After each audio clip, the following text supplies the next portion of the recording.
Hello, happy Monday. Welcome everybody to today's HR Huddle. Glad to be with you, Jen. And I think our topic today that we were thinking about was anticipation. I could start singing a song right now, but I won't do that. And what should we be anticipating as HR professionals and providing guidance on to our firm leaders, to our team members? What else should we be considering and contemplating? And a few things that came up for us was one is the talk that is happening or the writing that is happening right now about the possibility of extending the tax deadline again to July 15th. And how, if that happens, are we ready? What does that mean to our team? What does that mean to our client communications? Like there's a whole strategy to be happening there. And Jen and I have been talking about, with firms, from a diversity, equity, and inclusion perspective. George Floyd's, the trial for his, alleged killer is happening March 8th here in Minneapolis. I know they're preparing like crazy. It's in the news all the time about what's happening in Minneapolis and in the city. But what are we doing to prepare for our people and communications and how they might be feeling or watching that? Jen, what are some that you were thinking about from anticipation? Well, I guess, Tamera, big picture, I just like HR professionals to always think of themselves as outsiders as well as insiders. I think one of the things that all of the operations personnel in a firm should be consultative to the senior leadership. They should act as advisors and should be anticipating what might happen. It's very easy to get into sort of like an order taking role and also like a fulfillment role where you're up to your eyeballs and all the stuff that you've already committed to. And it's very easy for us to sort of lose sight of what might happen or what is projected to happen or what industry, professionals think you should be paying attention to.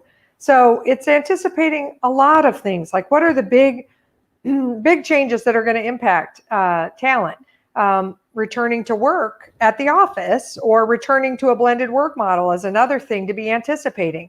We're starting to talk to firms that are like, oh my gosh, we're going to make them all come back, and we're not believers that that's going to be successful to sort of force people back, certainly not before people feel safe. But also some people may have decided that this is their new way of working, and we're going to have to figure out whether we want to accommodate those people. So that's another example. But like anticipating what's possible in 2021 and into 22, like a year out, what are the industry pundits saying? What are HR workshops and conferences and thought leaders and talent saying? And how should I be bringing that back to my senior leadership? Not like, oh no, what if this and what if that? Not as a problem pointer outer or, Chicken Little or ringing my hand. Yeah. Not Chicken Little. Good point. I like that one. I was going to say Peter and the Wolf, but more like, hey, I think we should just do some brainstorming around some possibilities. What if? And I guess another one, Tamera, this week and the last week, much of our nation was gripped in this polar vortex or whatever they're, calling it this time. But our poor Southern friends really took a hit. And clearly, in some of their locales, their infrastructure was not ready for that.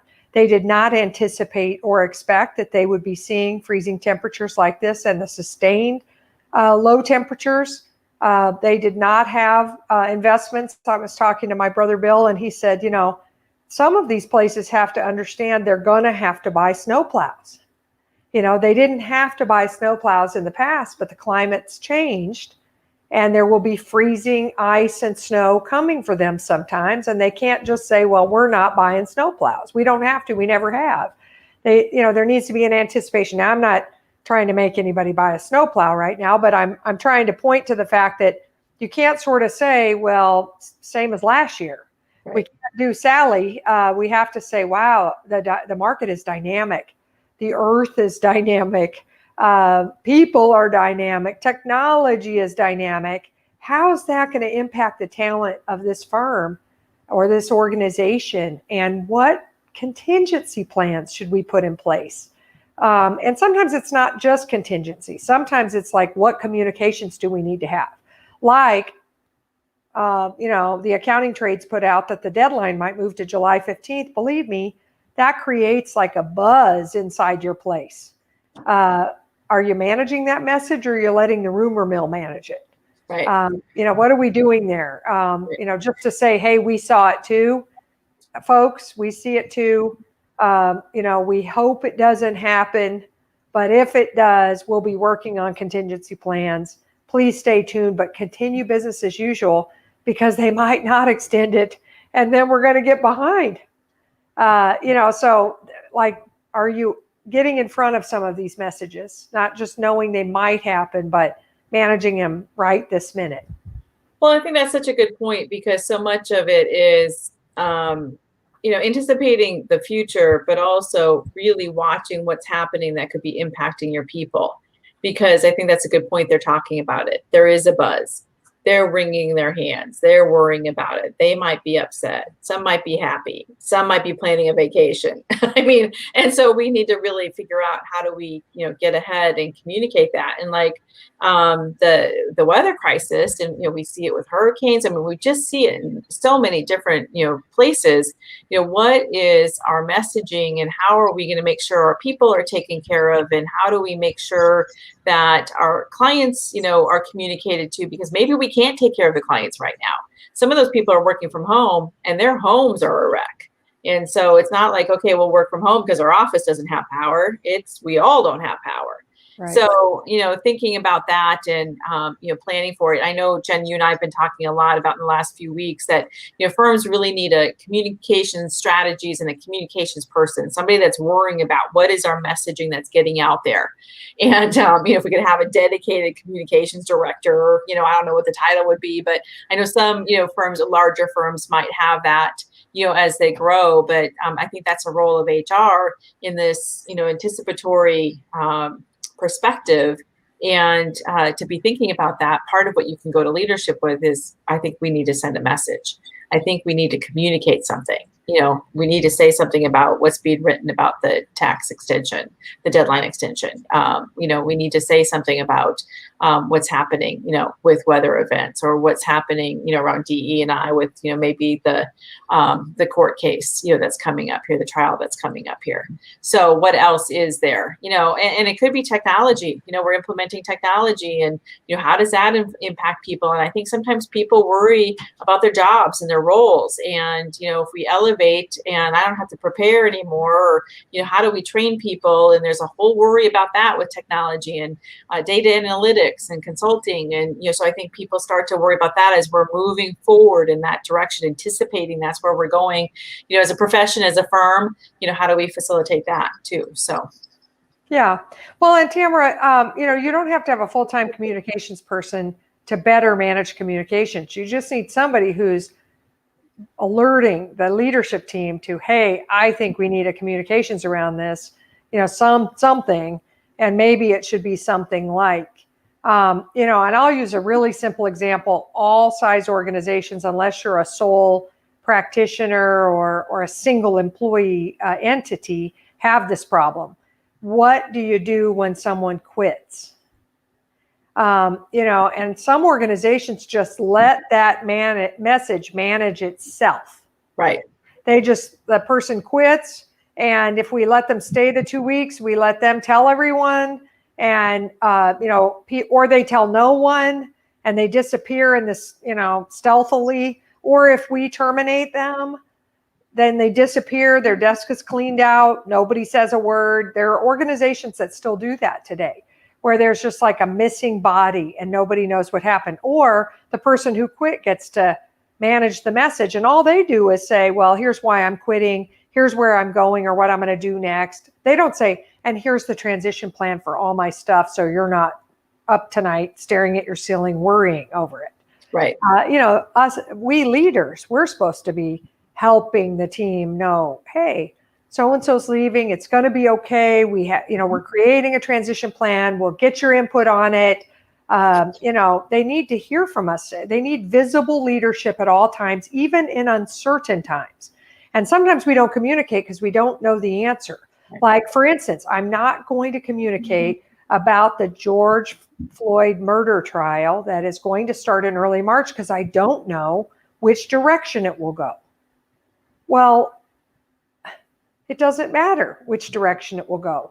Telling your Black and Indigenous people of color, all of your people of color, and all of your people that you are aware of that trial starting and that you know that it has the potential for reliving some very upsetting images and facts, and will bring back the feelings of injustice and racial inequity, and that you are aware of that and will be watching it with them, and pray that justice is served or something, just to acknowledge it, so that it doesn't look like you're blind, like you are not paying attention, that this isn't important to you, especially if you are not a person of color. They could think, well, you don't care about this because this isn't important to you, when in fact you might be following it, but you're being quiet because you don't know how it'll go. Well, that doesn't work. Silence, in the absence of information, people make up their own, and it's almost always negative. It's almost always not to the benefit of the firm or its firm leaders, or to the positive for themselves either. It's not good for morale. So we as leaders, we have to anticipate and communicate. I love that. Yes, for sure. And you might be wondering, well, how do I do that? Like, how do I raise that? And, because, we're bringing up some kind of touchy subjects here. They're not, run of the mill, everyday things that we have to handle. And so part of it is, if I'm anticipating and I'm talking about what I'm seeing and learning and hearing and how it might be impacting the profession or the firm, if I start doing that on a regular basis, people start to hear me as a resource for that. So that's the first thing, is start to be known for that you're going to bring topics to discuss. And if I can bring them sooner, then by the time we have to make a decision, we've already talked about it. It's not new news. It's not an emergency. And again, they're used to it. But then when we think we need to make a statement, we might need to, have a communication come out. We can talk about, where are our people, where might they be in the different places around this?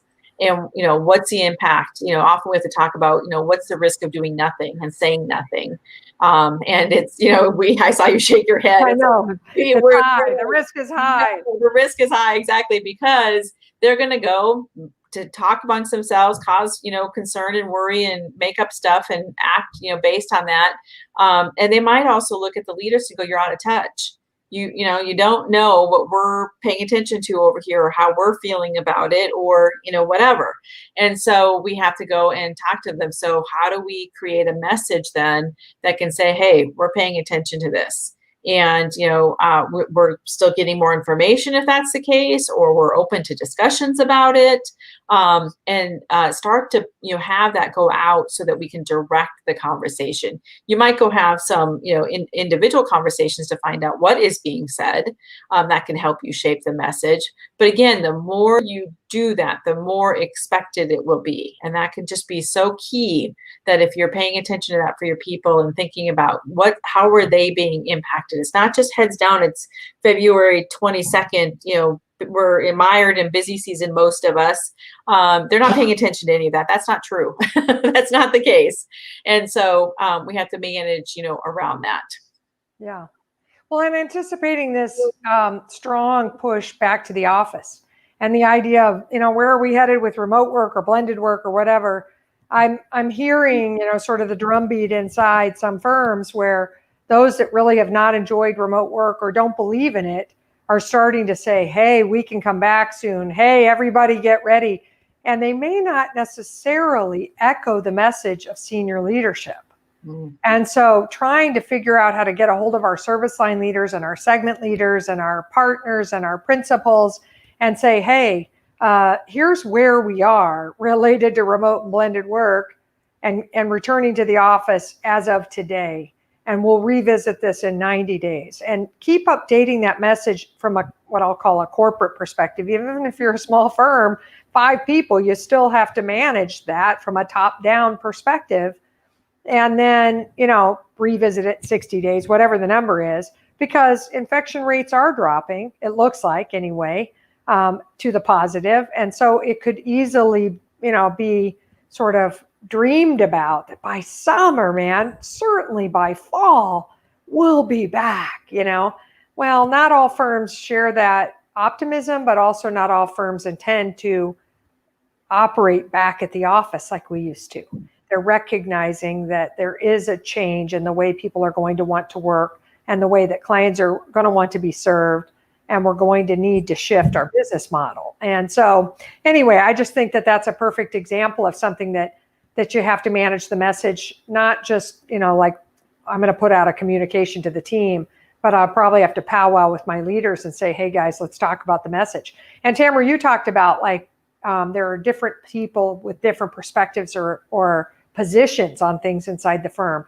If I have to write a communication, especially one that I think is kind of touchy or has the potential to upset anybody, I'm always going to find, like a cross section, cross service line, cross industry group, cross generation, cross, racial and cultural background, gender, cross gender, looking across male and female perspectives. I'm going to take a look at all of that and ask different people with different views to input to that communication and read it and give me their honest opinion. I'm going to say, listen, if there are words in here I've used that aren't the right ones, if there's a position I'm taking that you think you disagree with, let's talk about it before it goes out. And that way, when it goes out, it really is, more likely to be representative of the key people in the firm. Well, and be heard, feel heard, like you're being heard, and then also that they're being heard, that they're included in that message and that communication. I was thinking about there's some, we were talking about some big things. There's some smaller things, to be paying attention to, like what are we going to do for learning plans this year? And, Yes. if we move July 15th, that's one impact, but we're staying remote. What's the, we've got to continue our learning plans. Our capacity continues to be a top challenge. What are creative ways? I know in a previous HR huddle, we talked about the different ways of looking at employees and fractional employees and, non-traditional hires and non-CPAs and, just really staying ahead of that to see what can we do to anticipate what are we going to need and how can we solve it, and we might need to be solving it differently. It's probably not, if we were to start this firm clean today, would we have the same kind of structures that we have today? Would we have the same roles, or would we craft them differently? How could we start to be able to incorporate that? So I just know that those are things that are kind of running right now. They're just moving along, and we need to anticipate how do we address those too. And Tamera, I'm going to throw one more on the fire, like a big log, and we don't have time for it to eat this one for lunch or something, but anticipating succession and retirements. Yes. In some firms, it's very well known who's going out in what years, and there's been, really wonderful transition and succession communication and planning, but that's rare. It's more common that we're guessing. We're looking at people's faces and we're saying, I wonder how old they are, and I wonder how far out they are, and I wonder how long they'll work for, and I wonder if I'm going to get their clients, I'm the one that serves them with them, or if someone else would get them, or, if I make partner, do I stay on these clients? There's all kinds of questions around transition that most firms do not anticipate and they don't answer. Yep. And so they sit unanswered, and then all of a sudden we usually have some kind of transition scramble, sadly. Or we could lose key people who are making up stories about transition. Same with path to partner, anticipating the path to partner. How far out am I? Are all those people that have a title above me, are they all in line ahead of me? Some people make that up. So it's trying to project out, not just from a macro perspective, but try to get in the shoes of your people, the talent, and say, what questions are they worried about happening in the next 12 months? What are they saying? I wonder what's going to happen with that or this, like transition or path to partner. What else are they wondering? And how could we get ahead of that and manage that message more effectively? And instead of letting them make it up, and some of them make it up and they think, she's not going to retire soon enough for me to make partner and the timing I need. I'm going to start interviewing, or all of those directors and senior managers and a couple of principals are ahead of me in line. It's not going to happen here. I'm going to take a job outside. And that's such a sad mistake that we've made if we let somebody make that stuff up, because most of the time it's not true. They're making up something on their optics because they don't have anything else. Yep, exactly. Well, we hope you have some ideas here about, and I like that anticipation and communication. They really do go hand in hand. And your role as a leader, and all of us as leaders, should be really stopping and paying attention to what we should be anticipating, and then what should we be communicating out around it. So if you have ideas, or if there's other things we didn't talk about anticipating, big topics, let us know. We'd be happy to explore them in a future HR huddle, or interact with you one-on-one. You can always contact us via email, or in social media here. So we hope you have a great week, and stay warm, and we will see you next week. Thank you. Bye all.